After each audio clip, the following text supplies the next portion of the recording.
잠시 기도하고 시작하도록 하겠습니다. 살아계신 하나님 감사합니다. 오늘도 이렇게 주님 안에서 90일 성경 통독 6주차 우리 강의하려고 합니다. 하나님 이 시간이 단순히 지식 전달, 성경을 아는 정보에 아는데 그치지 않게 해주시고 우리가 하나님을 더 알아가고 하나님 뜻대로 살아가는데 정말 도움이 될 수 있는 강의가 될 수 있도록 하나님 도와주시옵소서. 성경의 수많은 정말 사람들, 저자들이 진심으로 하나님을 찾고 하나님만 의지하고 하나님만 바라보았던 것처럼 주여 우리에게도 그러한 은혜를 더하여 주시옵소서. 이 시간 하나님께서 함께 해주시고 성령님께서 도와주셔서 하나님 이 강의가 이 시간이 정말 주님 은혜 가운데 잘할 수 있는 귀한 시간 될 수 있도록 은혜 내려 주시옵소서. 감사드리며 예수님의 이름으로 기도드렸습니다. 아멘. 할렐루야. 아멘. 반갑습니다. 자, 지난주 시편 많이 읽으셨어요? 예, 어떠셨어요? 예, 좋으셨죠? 예. 저는 시편 말씀 읽으면서 또 두 가지를 여러분과 좀 나누고 싶어요. 뭐냐면 첫 번째는 시편을 보게 되면 우리가 읽겠지만 뭐 다윗의 시, 아삽의 시, 뭐 고라자손의 시, 뭐 80, 90편에 보면 모세가 쓴 시, 뭐 이렇게 나온 거 보면서 인생이 고백이다라고 저는 좀 표현하고 싶어요. 인생이 고백을 하는 거예요. 이 다윗의 시를 우리가 읽어봤지만 그가 정말 힘들고 어렵고 정말 피난당하고 어렸을 때 고난당했을지라도 그럼에도 불구하고 뭐예요? 하나님을 찬양하고 하나님을 의지하고 그 모든 것을 다 하나님께 맡기는 거예요. 그래서 저는 시편을 이제 여러분의 여러분의 신앙의 고백대로 시편을 쓰셨으면 좋겠어요. 다윗만 시편 쓰는 게 아니라 여러분의 인생이 뭐예요? 시편과 같은 한 편을 지을 수 있는 믿음의 사람이 되었으면 좋겠습니다. 그러니까 인생의 고백이라는 거예요. 두 번째는 시편은 참 제가 이번 주에 읽고 또 감독님 우리 기도 주간에 하면서 느낀 게 뭐냐면 시편은 예언적인 시인 거예요. 예언적인 시. 그 예언자들의 특징 중에 하나가 뭐냐면 이제 환상과 비전을 보거든요. 성경을 읽어보면 보호자가 있고 보호자에 앉으신 이를 보았고 뭐 이런 글들이 나온 거 보면서 이것이 단순히 자기의 생각으로만 쓰여진 글이 아니라 그 진짜 하나님께서 그들에게 예언적으로 눈을 열어주셔서 환상을 보고 그것을 정확하게 기록한 시라는 거예요. 그래서 어떤 목사님 설교를 들어보니까 이 아삽 이런 고라자손들은 예언자이고 또 음악가, 뮤지션들이었거든요. 그 사람들이 그 다윗의 장막이라는 곳에서 하나님을 찬양하는데 그냥 찬양하는 것이 아니라 하나님 영이 임하고 예언적으로 찬양을 한 거야. 그것을 기록한 게 시편인 거예요. 그래서 시편을 보게 되면 메시아에 대한 예언도 나오잖아요. 근데 그게 그 당시에는 메시아가 없었지만 이미 기록된 건 이미 메시아를 그들에게 하나님께서 계시해 주셨다는 거예요. 그래서 시편이 바로 이런 거구나. 단순히 찬양하고 단순히 그냥 그것만 찬송시고 아름다운 시라고 생각했는데 그걸 뛰어넘어서 하나님의 영으로 은혜를 받아서 그 영으로 지은 시라는 거예요. 그러니까 여러분들에게도 말씀을 보다가 그런 은혜가 있기를 주님의 이름으로 축원합니다. 정말 저는 그런 마음을 소망을 가졌어요. 그리고 또 하나는 하나님을 찬양했다는 거.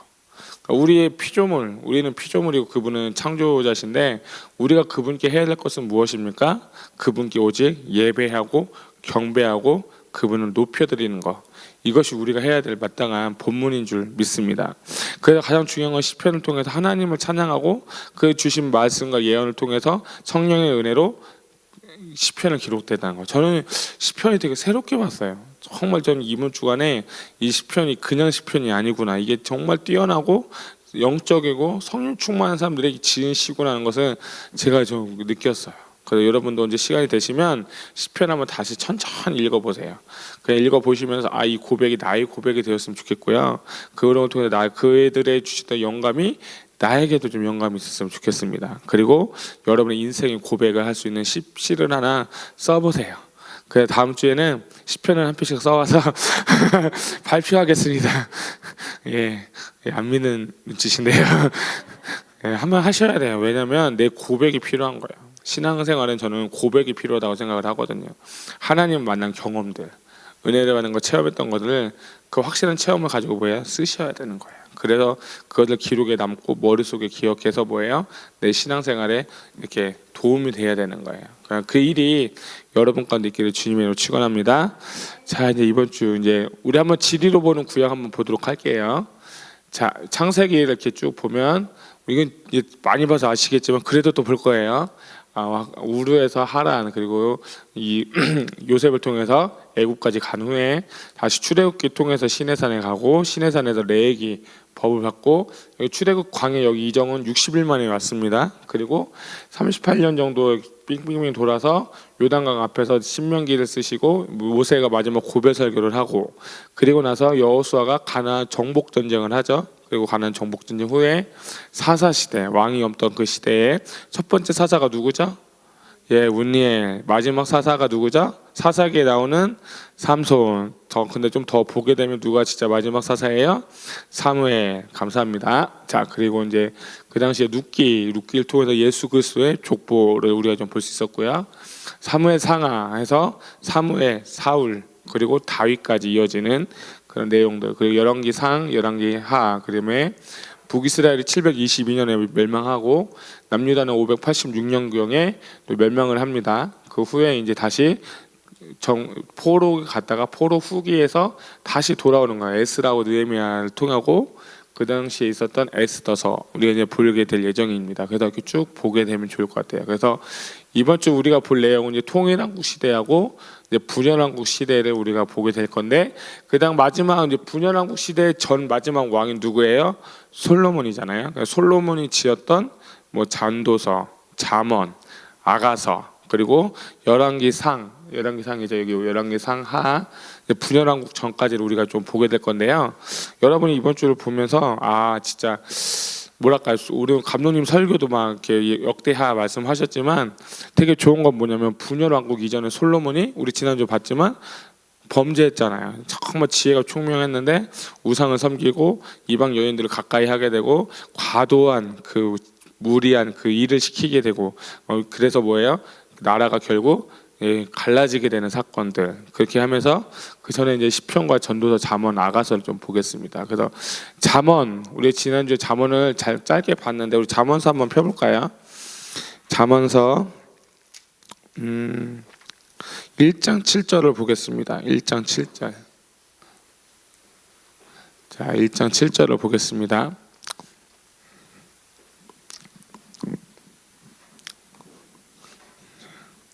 1장 7절 읽겠습니다. 시작. 여호와를 경외하는 것이 지식의 근본이거늘 미련한 자는 지혜와 훈계를 멸시하는지라. 아멘. 그 다음에 2장 5절 보겠습니다. 2장 5절 6절 읽겠습니다. 시작. 너는 마음을 다하여 여호와를 신뢰하고 내 명철을 의지하지 말라. 너는 범사에 그를 인정하라. 그리하면 내 길을 지도하시리라. 아멘. 저는 그 전도서, 이제 잠언서를 볼 때 되게 중요하게 보는 단어가 하나가 있어요. 저한테 주시는 은혜인데 그건 뭐냐면 마음이라는 단어예요. 마음. 그러니까 사람 그 인생사가 마음 먹기에 달렸다고 하잖아요. 근데 그 마음 먹은 세상 사람들은 그런 마음이라는 것은 좀 긍정적이고 뭐랄까 평안한 마음 뭐 그런 걸 의미하는데, 진짜 우리 하나님께서 주시는 마음 뭐냐면 하나님만을 경외하는 그런 마음들, 하나님만을 의지하는 그런 마음들, 또 하나 하나님께서 우리를 연단하실 때 우리를 마음들을 연단시키셔서 그분과 동행하고 그분을 더 알아갈 수 있게 뭐예요? 우리의 인생들을 뭐예요? 훈련시키고 있다는 것을 전 잠언서를 보면서 항상 그렇게 느끼거든요. 물론 이제 여기 잠언을 읽는 이유 중에 하나가 뭐냐면 지혜를 얻으려고. 이번 주에 어떤 분 권사님하고 이제 신방을 갔는데 이분이 그러시는 거예요. 자기가 자녀들 교육을 할 때 잠언서를 많이 읽혔대요. 그래서 하는 말씀이 뭐냐면 이 잠언서는 뭐냐면 도덕책이라고 하는 거예요. 도덕책. 근데 맞는 말이기도 해요. 도덕적으로 볼 수 있어요. 진짜 좋은 말들이 많거든요. 이대로만 살아도 뭐예요? 훌륭한 사람이 될 수 있거든요. 근데 잠언서를 도덕책으로도 보는 것도 맞지만 그보다 더 깊이 있는 건 뭐냐면 여호와를 경외하는 마음이 있어야 되는 거예요. 그러니까 여호와를 경외하는 거야. 여호와를 경외하고 여호와를 의지하면 그분이 우리의 인생을 뭐예요? 길을 인도하여 주신다는 거야. 이것이 잠언의 뭐예요? 기록한 목적이에요. 1장 2절을 보게 되면 이는 지혜와 훈계를 알게 하며 명철의 말씀을 깨달아서 그가 누구예요? 이 지혜이신 예수 그리스도를 뭐예요? 만나야 된다는 거야.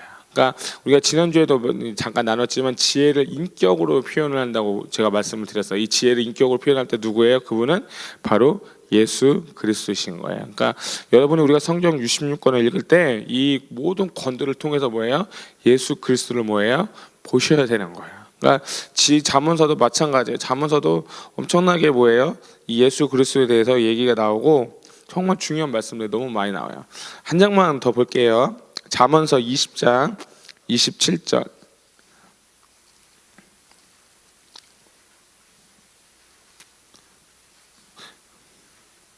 자, 같이 읽어보도록 하겠습니다. 시작. 사람의 영혼은 여호와의 등불이라 사람의 깊은 속을 살피느니라. 아멘. 저는 이 말씀 되게 귀한 말씀 같아요. 그 등불 하면 나오는 게 뭐냐면 여러분 열처녀 비유 아세요? 열처녀 비유? 마태복음에 나오는 열처녀 비유 들어보셨죠? 열처녀가 뭐예요? 신랑을 기다리는데 등불을 준비한 슬기로운 다섯 처녀하고 준비하지 못한 미련한 다섯 처녀, 그렇죠? 근데 여기 보니까 뭐예요? 사람의 영혼은 여호와의 등불이다. 그러니까 이 말씀은 그냥 한 구절이긴 한데 되게 심하게 좀 이렇게 생각을 하고 묵상을 하다 보면 과연 내 안에 여호와의 등불 준비되었느냐고 주님은 지금 물어보시는 거예요. 내 안에 지금 주님을 기다리는 마음이 있고 내 안에 성령이 충만한가 주님은 지금도 여러분에게 물어보시는 거예요. 그러니까 여러분이 이 잠언을 읽고 성경을 읽으면서 가장 깨달아야 할 것은 무엇이냐면 다시 오실 주님을 뭐예요? 기다리고 만날 준비가 되셔야 되는 거예요. 사람의 영혼은 여호와의 등불이라 사람의 깊은 속을 하나님께서 뭐예요? 살피시는 거예요. 그러니까 우리의 영혼이 뭐예요? 성령의 불, 성령의 은혜로 뭐예요? 늘 채워져 있어야 되는 거예요. 그러니까 이런 말씀들 한 구절 한 구절이 신약과도 되게 매치되는 부분이 되게 많이 있거든요. 그러니까 그런 것들을 여러분이 좀 주의 깊게 보시면서 성경을 보시면 되게 좋을 것 같아요. 그 다음에 이제 30장을 가게 되면 30장 8절 보겠습니다. 30장 7절, 8절, 9절입니다. 자, 읽겠습니다. 시작. 내가 두 가지 일을 주께 구하소니 내가 죽기 전에 내게 거절하지 마옵소서. 곧 헛된 것과 거짓말을 내게서 멀리 하시며 나를 가난하게도 마옵시고 부하게도 마옵시고 오직 필요한 양식으로 나를 먹이시옵소서. 혹 내가 배불러서 하나님을 모른다 여호와가 누구냐 할까 하오며 혹 내가 가난하여 도둑질하고 내 하나님의 이름을 욕되게 할까 두려워함이니이다. 아멘. 저는 이 말씀 되게 좋아해요. 미국에서 저는 이 말씀이 너무 귀한 말씀이었어요. 왜냐하면 뭐 진짜 힘들었거든요. 근데 그래서 하나님 알아서 채워주세요 하면은 진짜 하나님께서 뭐예요? 신기하게 막 되게 많이 채워주셨거든요. 이 말씀을 믿고 선포한 거예요. 하나님 나를 가난하게도 마시고 부하게도 마시고 필요한 것만큼만 챙겨주세요. 그러면 하나님이 진짜 필요한 걸 주시는 거예요. 뭐 교재에 살 돈이 없었는데 교재도 주시고 애기들 뭐 분유값 뭐 그런 것도 있잖아요. 진짜 미국 생활하면서 경제적인 뭐예요 훈련도 진짜 많이 받았거든요. 하나님이 정말 다 채워주세요. 그래서 저는 한번 따라합시다. 하나님은 절대 굶기지 않는다. 아멘. 이게 저의 신념이에요. 하나님 절대 굶기지 않아요. 그냥 돈이 없어도 진짜 하나님이 주시면 우리 지난주 이제 감독님 엘리야 까마귀를 보내서 뭐예요? 고기하고 떡을 보내잖아요. 엘리야가 하나님 그 기근을 만났어도 뭐예요? 하나님께서 까마귀를 통해서 사람이 아니라 까마귀를 통해서 매일 그 떡과 고기를 그 운반하는 거 그건 진짜 기적 중에 기적이잖아요. 그러니까 그런 경험들을 하셔야 뭐예요? 우리가 진짜 하나님을 체험하는 거예요. 그러면 하나님과 더 친밀해지는 거예요. 그래서 다윗의 그 시편은 뭐냐면 의인이 고난 중에 있을 때 어떻게 할 거냐도 중요하지만 그 고난을 통해서 뭐예요? 궁극적인 하나님의 목적은 하나님과 우리가 어떻게 더욱더 가까워지는 거예요. 그러니까 여러분이 만약에 돈이 진짜 많아요. 자식도 막 너무 잘 됐어요. 그러면 죄송하지만 그래도 우리 하나님 다 찬양한다고 하지만 그래 깊은 속을 보면요 우리 하나님 그렇지 않아요. 근데 이거는 뭐 동의하실지 안 하실지 모르겠지만 우리가 좀 잘 나가고 우리가 좀 더 잘 되면 하나님 절대 찾지 않아요. 그래서 우리 전도서를 읽다 보겠지만 하나님 두 가지를 병행하신댔어요. 뭐예요? 좋은 일도 주시고 나쁜 일도 주셔서 이 두 가지를 병행하게 해서 하나님을 찾게 만든다고 했거든요. 그러니까 앞날에 우리가 뭐예요? 앞날에 우리는 알 수가 없어요. 그래서 우리는 오늘 지금 이 순간도 뭐예요? 하나님 의지하셔야 돼요. 아멘. 그리고 우리가 또 뭐 해야 되는 거예요? 성령 통독을 하셔야 되는 거예요. 성령 통독하는 게 진짜죠. 네. 그러면 뭐 목적들 우리 한 번씩 읽겠습니다. 잠언 파노라마 이거 어떤 책에서 발췌한 건데 읽겠습니다. 시작. 지혜와 훈계를 알게 하며 명철의 말씀을 깨닫게 하며 지혜롭게 의롭게 공평하게 정직하게 어리석은 자로 슬기롭게 하며 지식과 근신함을 주기 위하며 학식과 모략을 얻게 하려는 것이라. 아멘. 네. 제가 주중에 월요일날 그 어디 대안학교를 방문한 적이 있어요. 대안학교를 갔는데 그 대안학교에 이제 그 중학교 2학년 애가 그 원장님 하는 얘기가 뭐냐면 성경을 이제 기독교 대안학교니까 성경을 중학교 2학년이가 14독을 했다는 거예요. 그 대단한 거예요.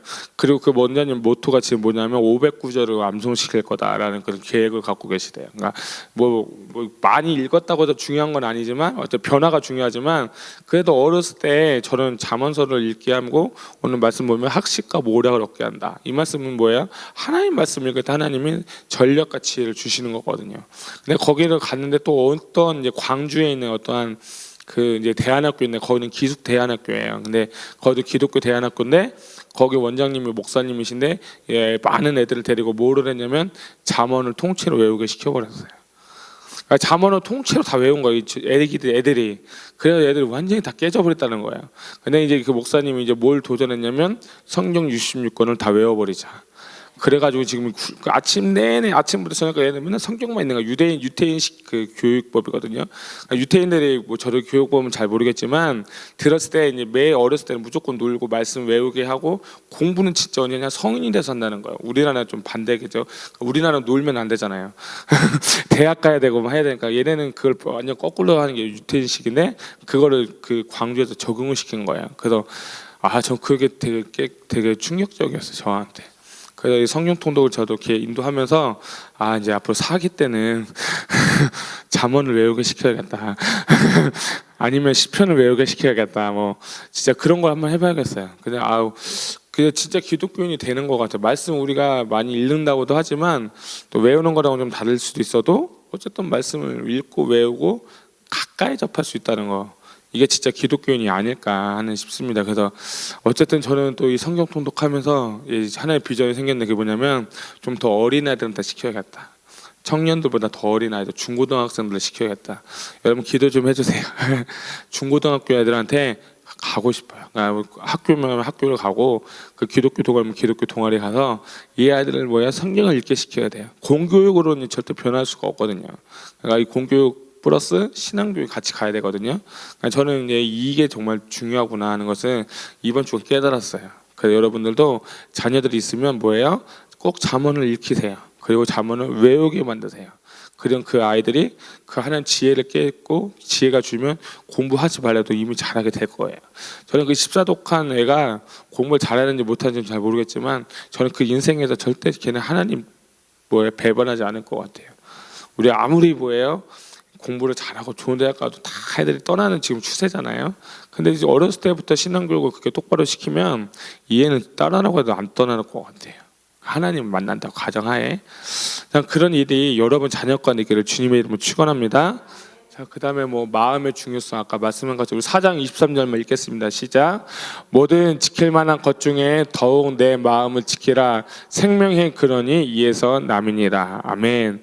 여러분 우리의 마음은 뭐예요? 시시때때로 엄청 변해요. 그 여자의 마음은 뭐예요? 갈 때 여기 여자분들이 많으신데 인정하세요? 아침에는 좋았다가 점심에는 좀 찡그렸다가 저녁에는 완전 더 안 좋아졌다가 자기 전에 확 좋아지고. 근데 이 마음은 누가 지켜주셔야 되는 거예요? 성령님이 지켜주셔야 되는 거예요. 내가 지키려고 하면요 절대 안 돼요.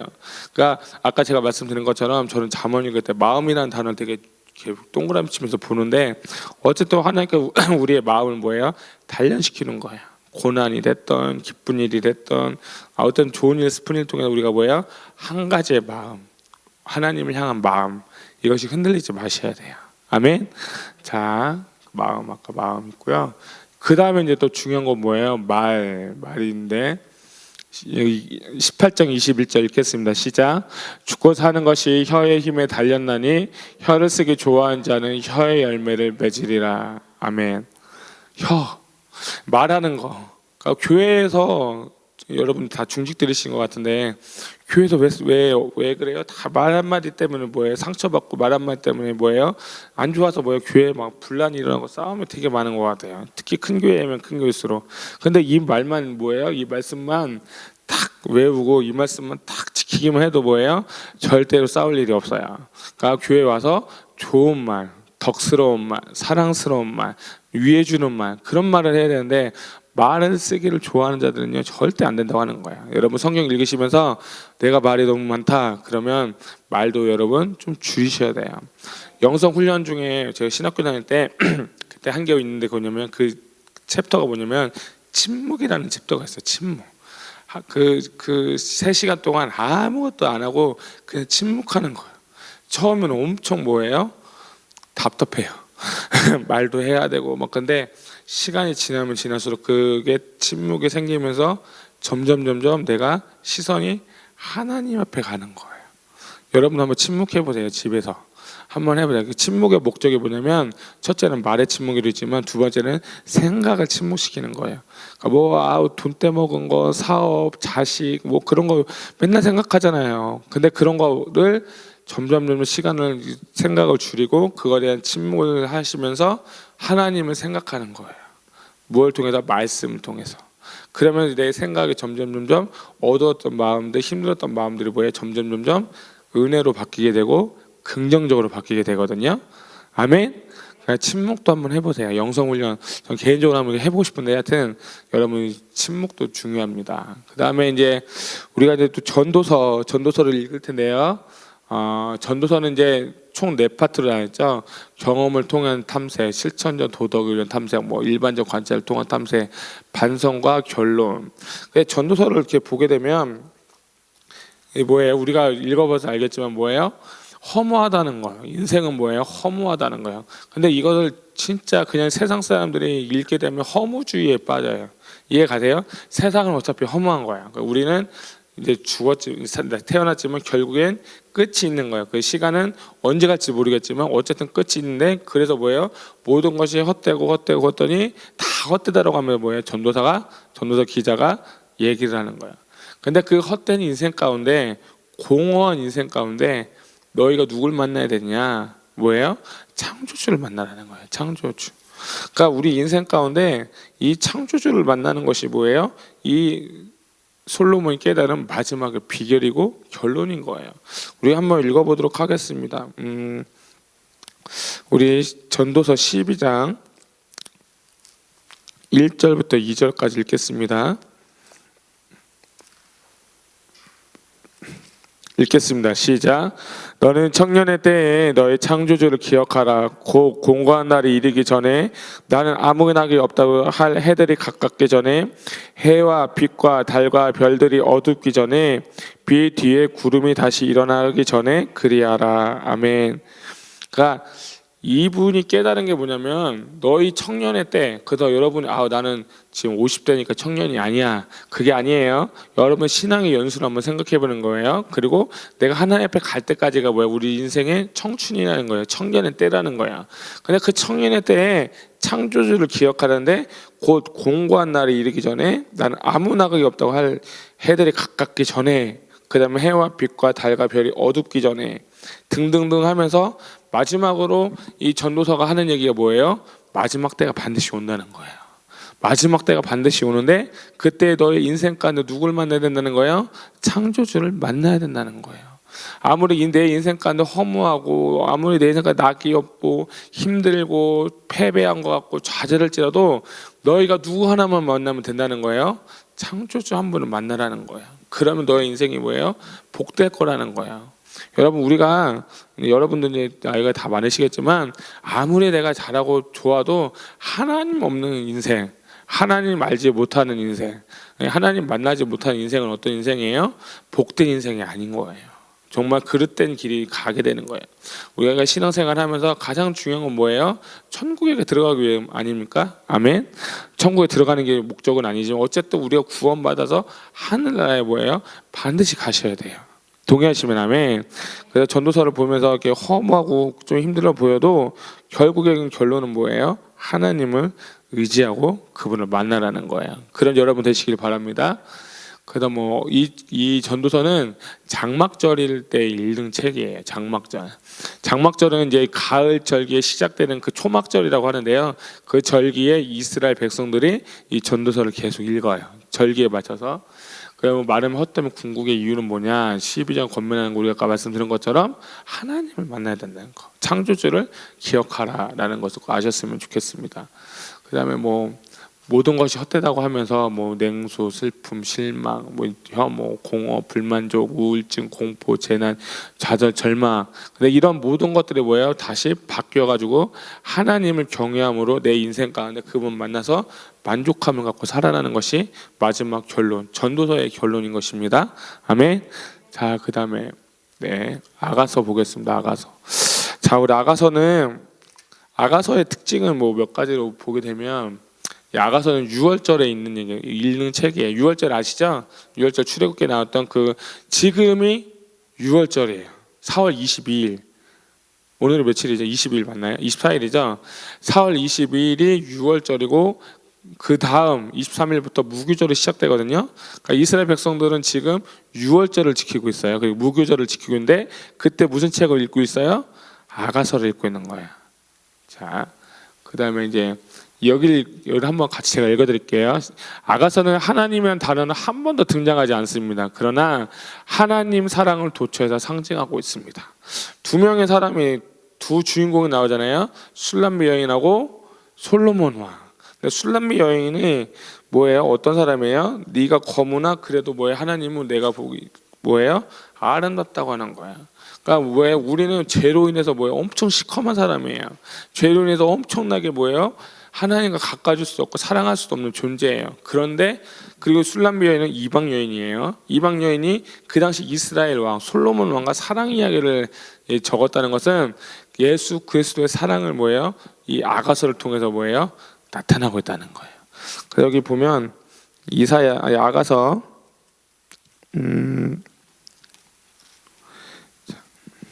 자, 아가서 1장 5절을 한번 읽겠습니다. 시작. 예루살렘 딸들아 내가 비록 거무나 아름다우니 계달의 장막 같을지라도 솔로몬의 휘장 같구나. 아멘. 어쨌든 그리고 또 좋아하는 말씀 우리 아가서에 항상 읽는 말씀 있죠. 1장 16절 읽겠습니다. 시작. 나의 사랑한 자야 너는 어여쁘고 화창하다. 우리의 침상은 푸르고 하면서 나의 사랑이라고. 너는 뭐예요? 어여쁘다. 이런 표현들이 되게 많아요. 그러니까 솔로몬이 술람미 여인을 엄청나게 뭐예요? 사랑한 거예요.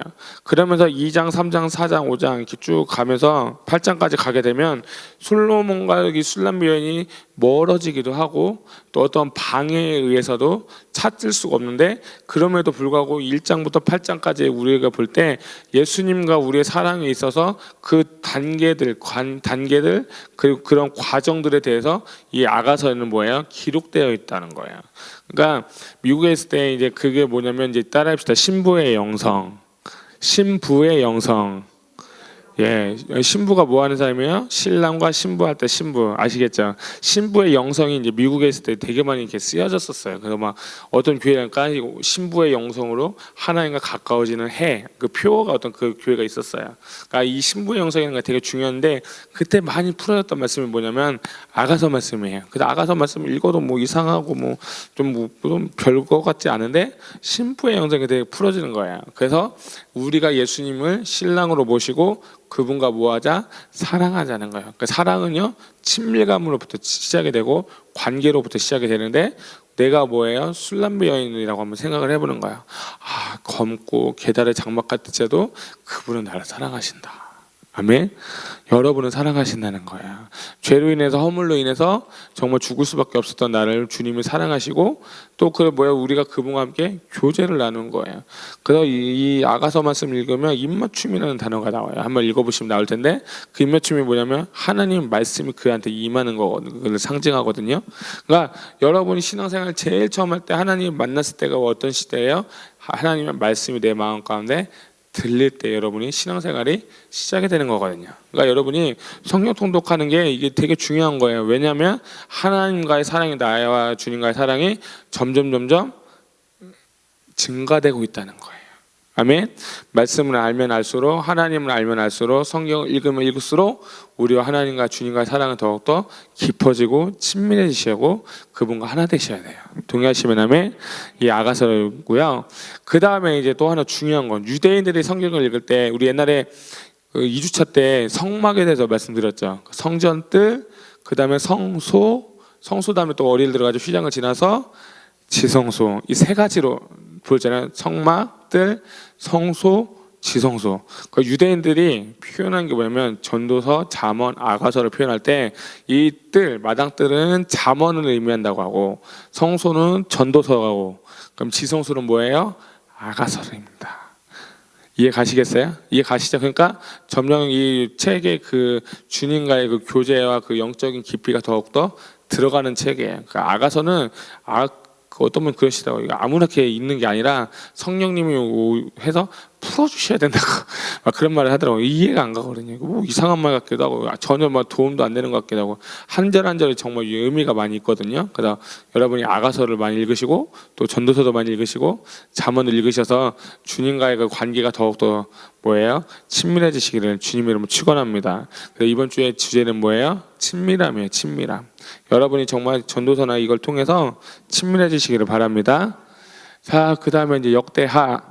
자, 우리 오늘도 감독님이 역대하를 이렇게 얘기해 주셨는데, 자, 우리 역대상, 아까 말했던 신명기 사관과 역대기 사관, 아까 말씀드렸지만 다시 한번 짚고 나가면 역대기 사관에 네 가지 특징이 있어요. 첫 번째 뭐냐면 심판성이 더 강하다. 그리고 두 번째 제사장 관점, 지나칠 정도로 성전 건축에 목이 메어 있다. 역대기 관점이에요. 세 번째는 족보, 9장을 통한 족보. 이걸 왜 그런 거예요?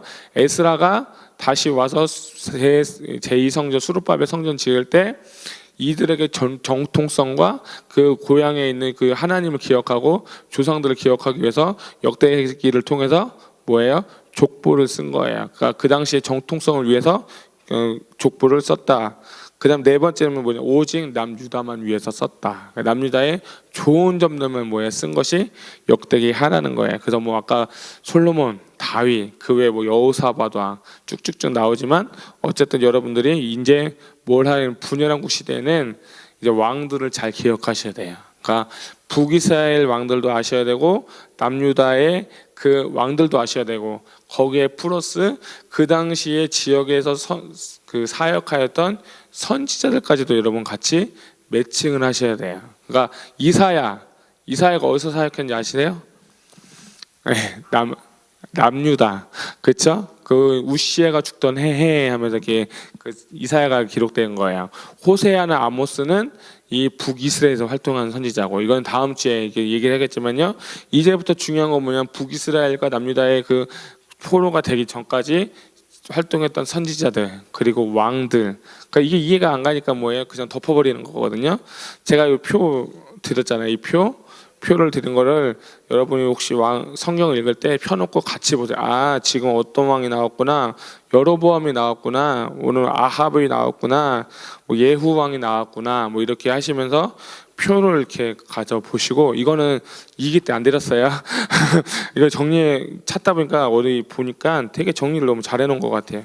다른 것도 있긴 한데 너무 지저분한데 이것만큼 정리가 잘 된 게 없는 것 같아요. 그래서 하고, 그 다음에 오늘은 북이스라엘 왕들에 대해서 잠깐 나누도록 하겠습니다. 이거 받으셨죠? 북이스라엘 왕들의 약전. 자, 북이스라엘에는 이제 첫 번째 왕이 따라합시다. 여로보암이죠. 근데 이 특징을 몇 가지 제가 읽어드리겠습니다. 솔로몬 대신하에 왕을 섬기다가 노여움을 삼으면서 애굽을 도망갔죠. 그리고 다시 와서 반란을 일으켜서 다윗 죽은 다음에 이 북이스라엘 건국을 하게 된 사람이에요.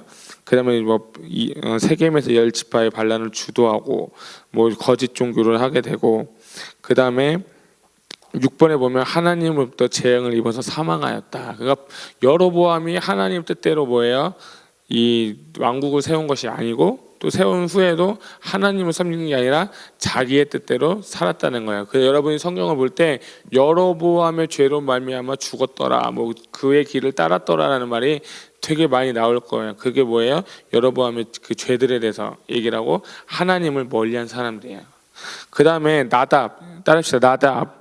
그 다음에 여로보암의 아들 바하사라는 반란자에 의해서 피살당하고, 또 3번에 보면 바하사가 나답이라는 그 두 번째 왕을 죽여서 이 아히야의 그 왕 예언을 성취하였다. 그리고 3번에 보면 여로보암의 가문과 마찬가지로 그의 가문도 그와 똑같은 심판을 받을 것이다 하면서 바하사라는 왕이 있고요. 그 다음에 이제 그 아들이 2년 동안 엘라라는 왕이 바하사의 아들이면서 읽어드리면, 엘라는 블레셋에 있는 깁부돈을 점령하고 군대장관 시므리를 보내고 자기는 집에서 술에 취해 유흥에 빠져 있을 때 시므리가 후방에 있다가 반란을 일으켜서 엘라와 그의 일가를 다 멸해버리고 바하사 왕조를 무너뜨렸다. 그러니까 엘라라는 왕도 전쟁을 하고 있는데 자기의 군인들은 다 블레셋으로 보냈는데 자기는 먹고 마시고 취하다가 그 부하가 시므리가 반란을 일으켜서 다시 왕이 됐어요. 그래서 5대 왕이 누구냐면 시므리예요. 근데 이 시므리는요 딱 시므리는 7일만 왕이 된 거예요. 7일 천하예요. 7일 천하 후에 그 다음에 이제 디브니와 오물이라는 그 왕이 둘이 이제 나와요. 제가 그래서 여기 표현을 하면 6-1, 6이라고 했는데, 같이 그 이스라엘 북이스라엘을 같이 공동으로 지배하다가 오므리하고 디브니하고 싸워서 오므리가 이겨요. 그래서 이들 새로운 왕조가 태어났는데, 그게 무슨 왕조냐면 따라합시다. 오므리 왕조.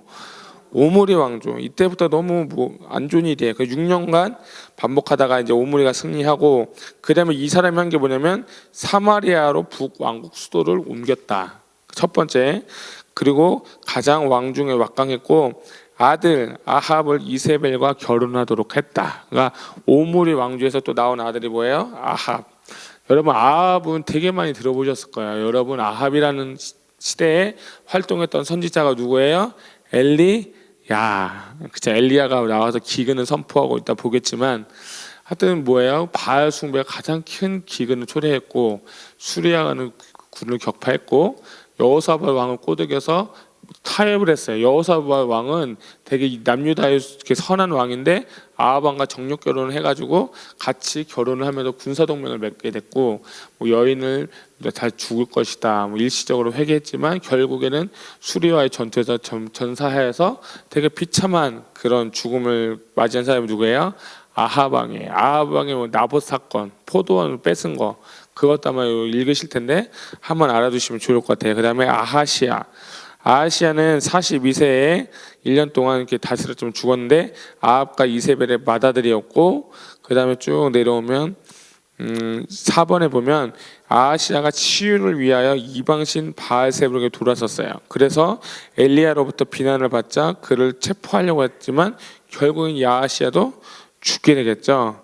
그 다음에 이 아하시아를 이어서 이 아합과 이세벨의 막내 아들인 여호람이라는 그 왕이 이제 왕이 되어서 그 당시에 또 여호사밧과 또 맺어서 동맹 맺고 수리아에서 대항했고, 엘리사가 또 그 기도해줘서 여호람 시대에 이기도록 기적을 베풀어 주셨어요. 그리고 엘리사로부터 수리아의 복병을 조심하는 경고를 들었고, 하여튼 되게 엘리사 말 처음에 잘 듣다가, 근데 이제 나만 장군, 이 여호람 때 나만 장군 이야기도 있었고, 결국엔 예후 왕의 정말 이제 이유에서 피살당했다라는 것을 알 수가 있습니다. 그래서 여러분들이 왕을 많이 보셨으면 좋겠어요. 그 다음에 이제 예후 왕. 예후는 또 다른 왕조인데 이 사람은 좀 이렇게 예후는 이제 뭐라고 하죠? 선동에서 개혁파예요. 개혁파. 그래서 이 예후 왕 엘리야가 마지막에 소명을 받았을 때 너가 예후한테 왕을 기름 부을 것이라는 말이 있거든요. 그래서 이 예후가 이스라엘 나라의 그 이세벨 아합의 그 왕조들 다 숙청하고 자기가 왕이 돼요. 그런 사건 한 사람이 누구냐면 바로 예후 왕이에요. 그래서 1번에 보면 엘리사가 보낸 사자로부터 기름 받고 유혈 행위로 유명하다. 그래서 처형한 사람이 유다 왕 아하시야, 형제 42명, 북왕국 여호람, 이세벨, 아합의 아들 70인 바알 숭배자.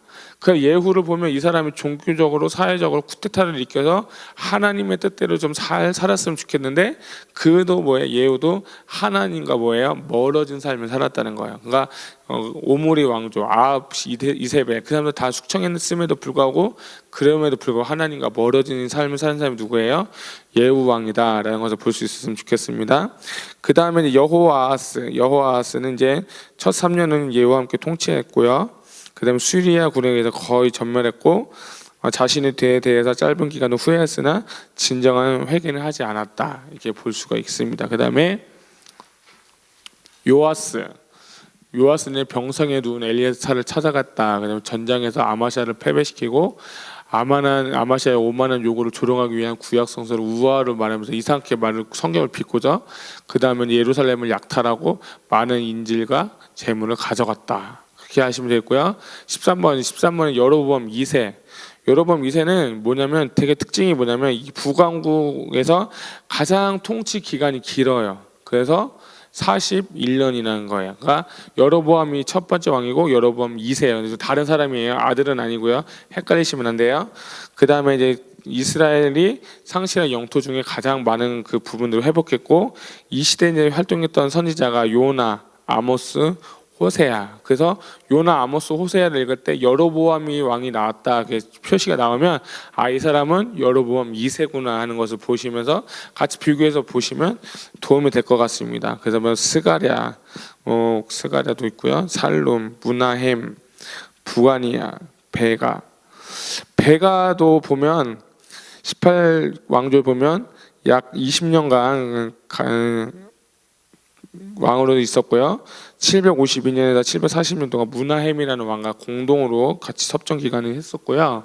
그 다음에 이제 아수르에 대항해서 연합할 것을 거절한 유다에 대해서 보복하기 위해서 수리하고 연합했지만 실패했고 아수르가 북부 이스라엘 북부와 동부 성읍을 함락시킨 일이 그때 그 베가 왕 때 있었던 일이에요. 그런데 호세아라는 사람에 의해서 피살을 당하고 호세아가 마지막 이스라엘 왕이고 아수르에 대해서 애국과 연합하지만 이로 인해서 아수르에 의해서 감금당해버리고 베가 왕 시대에 아수르라는 나라에 의해서 멸망을 당해버리는 거예요. 이해 가세요? 제가 좀 빨리 읽었는데 여러분이 표를 한번 같이 이거를 한번 볼게요. 그래서 이거를 보시면 맨 오른쪽에 보면 여로보암부터 호세아까지 이렇게 그 이름이 있어요. 그래서 한 번씩 읽고 한번 지나가도록 하겠습니다. 읽겠습니다. 시작.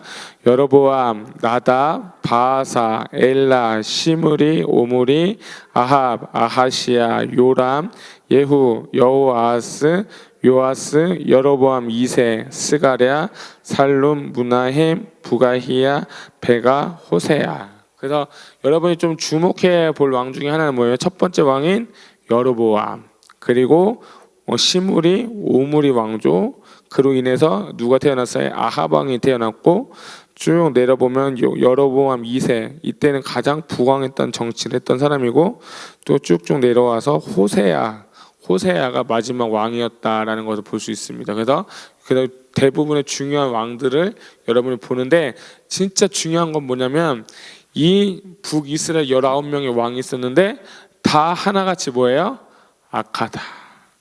남유다 같은 경우는 이제 선한 사람도 있었어요. 우리가 잘 아는 누구죠? 히스기야 왕, 이런 사람도 있었는데 여기는 다 악한 왕이에요. 그러니까 여러분 이 북이스라엘 얘기를 하면 악한 왕이 나와서 또 안 좋은 짓을 또 많이 하겠구나. 처음은 좀 좋아 보이지만 끝은 뭐예요? 결국엔 여로보암의 죄로 돌아갔더라 이렇게 표현을 하면서 결국엔 하나님과 떠났던 삶을 사는 사람들이 바로 북이스라엘 왕들이에요. 기억하시면 되겠습니다. 그러니까 여러분이 꼭 성경 보시면서 왕들을 좀 보셨으면 좋겠어요. 그래서 이렇게 보면서 선한 왕이 하나도 없다는 거. 그 다음에 유다는 총 20왕이 여기도 18명인데 뭐 여왕 1명, 선한 왕 8명이 있었지만 결국엔 바벨론 포로로 가게 된 것을 알 수가 있겠습니다. 뭐 단, 베델, 브에세바 그 당시. 자, 우리 한 번 더 정리를 해보면 우리가 이제 왕국 그 통일왕국 시대 이제 분열왕국 시대로 이제 넘어가는 표를 보게 되면 사울, 다윗, 솔로몬, 그 다음에 열왕기상 1장부터 11장, 역대하 1장부터 9장까지는 이제 솔로몬에 대한 이야기예요. 그 다음부터 열왕기상 12장부터 16장까지는 분열왕국, 역대하 10장부터 16장까지 또 분열왕국 시대가 이제 계속 이어지고 있다는 거. 여러분 성경 보시면서 이걸 왜 보여드리냐면 여러분이 성경을 그 같이 90일 통독 읽으면 아마 그 책이 같이 껴 있을 거야. 그래서 이게 왜 또 같이 나오냐 하는 게 같은 내용들이 이렇게 있기 때문이라는 것을 꼭 기억했으면 좋겠습니다. 그래서 열왕기상을 다시 돌아오게 되면 첫 번째는 솔로몬의 정치, 40년간 정치하고 12장부터 이제 분열왕국들 쭉 나와서 뭐 르호보암, 유다 왕, 이스라엘 왕들, 엘리야와 엘리사의 예언 사역들 하는데요. 여러분 이제 이따 얘기도 하겠지만 열왕기상하고 열왕기하를 나누는 기준이 몇 가지가 있겠지만 그거 뭐냐면 엘리야와 엘리사의 사역을 기준으로 보시면 좀 쉬워요. 엘리야는 열왕기상까지 하시면 되고 엘리사는 열왕기하부터 엘리야가 이제 기름을 부어주면서 이제 승천하는 내용 나오면서 엘리사 시대가 이렇게 나오게 되거든요. 그러니까 이 열왕기상과 열왕기하 읽을 때 엘리야, 엘리사가 사역했던 그 사역도 좀 주의 깊게 보시면서 보시면 되게 도움이 될 것 같습니다. 그래서 엘리야의 생애를 좀 제가 좀 말씀드리면 엘리야는 첫 번째 디셉 사람이에요. 디셉 사람. 어디 사람? 디셉. 그 디셉 사람인데 여기서 태어난 후에 어떻게 되냐면 두 번째 보면 이 열왕기상 17장 1절에 보면 아합이라는 나라, 이 사마리아 아합에 가서 3년 동안 비가 내리지 않을 것이라고 선포를 해버립니다. 선포를 하고 다시 또 돌아와서 이 3번에 보면 그리시네가, 아까 까마귀가 이 그리 여기가 그리시네가거든요. 이 그리시네가에서 숨어요. 숨어서 살다가 다시 이제 쭉 올라가서 여기 이곳이 사르밧 과부. 여러분 사르밧 과부 아시죠? 사르밧 과부한테 가서 기적을 베푼 후에 다시 들어와 쭉 내려와서 이쪽이 어디냐면 다시 아합왕한테 뭐라고 표현하냐면 이제 가뭄이 끝날 거다라고 이 사마리아에 다시 와요. 그리고 고백을 그 다음에 우리 비가 내리고 그 다음에 이제 우리가 지을 때 첫 번째 주에 봤을 때 이렇게 해서 좀 이렇게 왔을 때 요쪽이 무슨 산이라고 했죠? 갈매산. 기억하시면 돼요. 이 갈매산. 그래서 여기 사마리아에다 다시 갈매산 가서 갈매산하고 850대 1 싸움, 영적 전쟁을 하잖아요. 그래서 간적해가지고 기적적으로 승리한 후에 다시 또 내려가죠. 가서 약 아합왕의 전차 앞에서 22세. 우리 감독님 지난주 토요일인가요? 마지막 날 설교 들으시면 아시겠지만 그가 마차보다 더 빨리 갔다라는 설교 많이 했잖아요. 그 구간이 갈매산에서 다시 사마리아 이 별표까지 오는 그 구간 약 22km를 막 마차보다 더 빨리 갔다. 그 구간이 바로 여기고 그 다음에 이제 이 사람이 이세벨을 죽인다는 말을 듣고 어떻게 해요? 너무 무서워서 도망을 가죠. 도망을 가는데 엄청나게도 먼 거리를 도망가는 거예요. 도망을 가서 여기 호렙산까지 도망가는 브에세바 호렙산까지 여기 쭉 브에세바에서 호렙산 또 갔다가 다시 또 이곳에서 하나님께서 40일 주야로 행하면서 호렙산 굴에서 사명을 받아요. 세 가지 사명을 부르는데 첫 번째 아라마 하사엘에게 기름을 붓고 이스라엘 왕 예후한테 기름을 붓고 마지막으로 엘리사 선지자한테 뭐예요? 너가 이제 승계할 거다라고 하면서 호렙산에서 사명을 받은 후에 다시 이렇게 쭉 넘어와서 이쪽에도 엘리사를 만나게 되죠. 엘리사를 만나면서 그 당시 중요한 건 20번에서 중요한 건 뭐냐면 아합왕이 나봇을 포도원을 뭐예요? 뭐 자기 마음대로 사람 죽여가지고 샀잖아요. 그거에 대해서 심판을 하게 되면 너는 이제 죽게 될 거라는 예언을 한 후에 엘리사와 함께 길갈, 그 다음에 베델 쭉 해서 여리고 그리고 요단강을 지나면서 엘리야는 뭐예요? 승천을 하게 되는 거예요. 그러니까 여러분들 이 그림을 좀 잘 보시면 좋을 것 같아요. 잘 봐서 엘리야가 처음에 디셉 사람이었지만 뭐 사마리아 이쪽이 사마리아 땅이니까 사마리아 가서 뭐 감 선포하고 쭉 올라가서 여기 사르밧 과부 그 다음에 내려와서 다시 또 3년 또 비가 내릴 거라고 오바다 아시잖아요. 오바다한테 얘기했다가 또 라하방을 만난 후에 이 갈매산을 가서 갈매산 850대 1을 하고 다시 비가 내릴 거서 보시면 마차를 타고 다시 어디에 사마리아에 왔다가 다시 또 이세벨 때문에 도망가서 부에살부터 쭉 내려와서 이렇게 해서 쭉 내려오면 호렙산에서 마지막 사명을 받게 되고 사명 후에 다시 올라가서 쭉 이렇게 예루살렘 통해 올라가서 다시 이곳에서 이제 그 아하방을 다시 만난 후에 예언을 하고 엘리사한테 막 가가지고 뭐예요? 길갈 그리고 베델 그리고 길갈 베델 여리고를 통고 요단강을 건너면서 다시 승천하면서 엘리야의 그 시대가 열왕기상이 끝납니다. 이해 가세요? 그러니까 되게 짧은 그 도선인데 이게 지도를 보면서 이해하게 되면 엄청난 거리들을 갔다는 것을 좀 볼 수 있죠. 그래서 북이스라엘에서 활동한 선지자 중에 하나가 누구예요?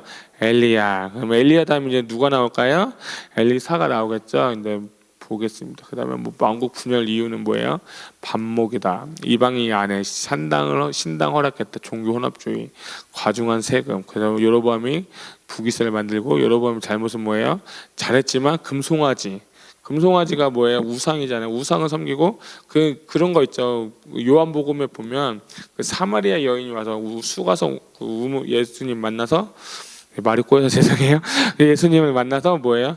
우리 베델에서도 예배를 드릴 수 있냐고 물어보면서 하나님 앞에 참된 예배를 드리라고 했잖아요. 그 이유가 이 여로보암이 다시 예배를 드리러 예루살렘에 내려간 것을 막기 위해서 이 북이스라엘 금송아지 상을 세우고 절을 하게 시켰거든요. 그러면서 하나님을 멀리 해버린 거예요. 그러면서 이제 하나님을 멀리한 왕이 최초의 왕이 뭐예요? 여로보암이겠죠. 그 다음에 이제 그 제사장도 계보에 따라서 레위 사람을 세워야 되는데 자기 마음대로 세웠다는 거를 볼 수 있겠습니다. 그 다음에 엘리야 왕 이렇게 보시면 알겠습니다. 자, 그 다음에 이제 뭐 중요한 건 이제 엘리사도 되게 중요한데 여러분 우리 엘리사가 엘리야한테 뭘 구했죠? 갑절의 능력을 구했죠. 그래서 갑절의 능력을 구하면서 진짜 되게 엄청난 일을 많이 한 사람이 엘리사거든요. 아까 말씀드린 것처럼 열왕기상은 여호사밧, 아합의 죽음이다. 엘리야의 승천부터 엘리사 인계인데 결국은 열왕기상과 열왕기하의 기준은 엘리사를 기준으로 보면 좀 쉬울 것 같아요. 그래서 열왕기하 보면 자 이거는 또 뭐냐면 이제 엘리사의 생일에서 좀 말씀을 나누고자 합니다. 엘리사가 뭐냐면 처음에 요단강을 건너서 겉옷을 갖고 뭐예요? 겉옷으로 이렇게 겉옷으로 요단강을 치니까 요단강이 쫙 갈라졌죠. 자 그다음에 이번에 다시 여리고로 넘어와서 그 사람들 같이 공부했던 사원들이 경배하면서 엘리사에게 뭐예요? 권위를 주는 거예요. 무슨 권위예요? 당신 이제 엘리야의 승계자다라고 하면서 세움을 받게 돼요. 그 다음에 이 베델에 와서 자신을 경배하고 대머리라고 놀리는 애들을요 저주했어요. 그래서 42명을 베델에서 죽여버렸어요. 그리고 다시 또 갈매산에 가가지고 그 당시 숨어있던 그 선지자들을 만나서 좀 이렇게 도움을 주는 그런 사건도 나오고요. 그 다음에 다시 대부분 여기 사마리아에서 대부분 거주를 하였고요. 그 다음에 또 7번에 가면 수넴 여인 가서 기적을 베푸는데 이 수넴 여인 무슨 기적을 베풀었어요? 그 아이가 죽었는데 아이를 살리는 사건, 그 전에 또 아이가 태어날 것이라는 사건들 뭐 이렇게 하면서 이 수넴 여인 기적을 하고 그 다음에 우리 감독님 저번에 말씀한 길갈에 와가지고 무슨 기적을 일으켰냐면 선지자 생도 100명을 먹여 살려요. 그 채소하고 떡 20개, 40개인가 20개를 가지고 먹여가지고 100명을 먹이는 기적을 또 베풀게 되죠. 그 다음에 이제 도단에 있을 때 여기가 맞나요? 예. 잠시만. 예, 여기가 도단인데 도단에 있을 때 무슨 일을 했냐면 그 당시 아람 왕이 뭐냐면 왜 우리가 이스라엘을 침략할 때 어떻게 이스라엘 백성들이 우리의 계략을 알고 저렇게 잘 장비를 할까? 그러니까 그때 뭐야? 사환이 거기 저쪽 나라에는 엘리사가 있어서 우리의 모든 계략을 다 알고 있습니다. 그래서 그에 쳐들어갔잖아요. 쳐들어가서 막 주위를 둘러쌌는데 사환이 뭐예요? 사환이 막 쳐들어갔는데 눈을 열어 보니까 그보다 더 큰 천군 천사가 더 있어서 그들을 또 죽이는 사건들. 그렇게 된 후에 또 여기서 이제 도단에서 사마리아 지나서 다메섹 이 도단으로 가면 아람 왕이 또 물어보는 거야. 내가 언제 죽을 거냐? 뭐 이렇게 물어보면서 엘리사 시대가 또 기적을 많이 베푸는 사건들이 나오거든요. 그러니까 엘리사 그리고 그 다음부터 이제 유다 왕들, 그다음에 이제 그때 활동했던 선지자들이 있습니다. 근데 이거는 좀 다음 주에 한번 더 보면 좋을 것 같아요. 그래서 기적에 대해서 좀 정리를 해서 진짜 10가지의 기적인데 엘리사만 보면 요단강물이 갈라지고 여리고성의 샘물을 맑게 고치고 과부의 기름 많아지고 수냄 여인 죽은 아들 사라지고 살고 국의 독소도 제거하고 적은 음식으로 많은 무리를 먹이고 나아만 장군의 문둥병 고치고 그 다음에 게하시의 문둥병 발하고 또 도끼가 머리에 떠오르고 아람 군사들 눈이 모두 멀게 된다라고 하는 것을 보면서 보시면 되겠습니다. 예, 오늘 되게 피곤하신 것 같아요. 그러니까 이제 여러분 성경통독 승리하시길 바랍니다. 잠깐 기도하겠습니다. 하나님 감사합니다. 하나님 이번 주간도 하나님 말씀 읽을 때 특별히 전도서, 잠언, 아가서를 읽을 때 우리가 주님과의 더욱더 친밀한 교제가 나눠지게 하여 주시옵시고 하나님을 더 알아갈 수 있는 귀한 시간 되게 하여 주시옵소서. 특별히 아버지 하나님 엘리야와 엘리사를 통해서 하나님 사용했던 주님, 우리의 자녀들이 그렇게 사용되게 하여 주시옵시고 하나님 앞에서 바로 설 수 있는 우리 모두가 다 될 수 있도록 성령님 도와주시옵소서. 한 주간 동안 하나님 성경 읽을 때 힘들지 않게 해주시고 지치지 않게 해주시고 하나님 도와주셔서 시간을 구별해 드릴 때 예수의 이름으로 틈타지 않게 해주시고 성경 통독 승리할 수 있도록 하나님 도와주시옵소서. 감사드리며 예수님의 이름으로 기도드렸습니다. 아멘.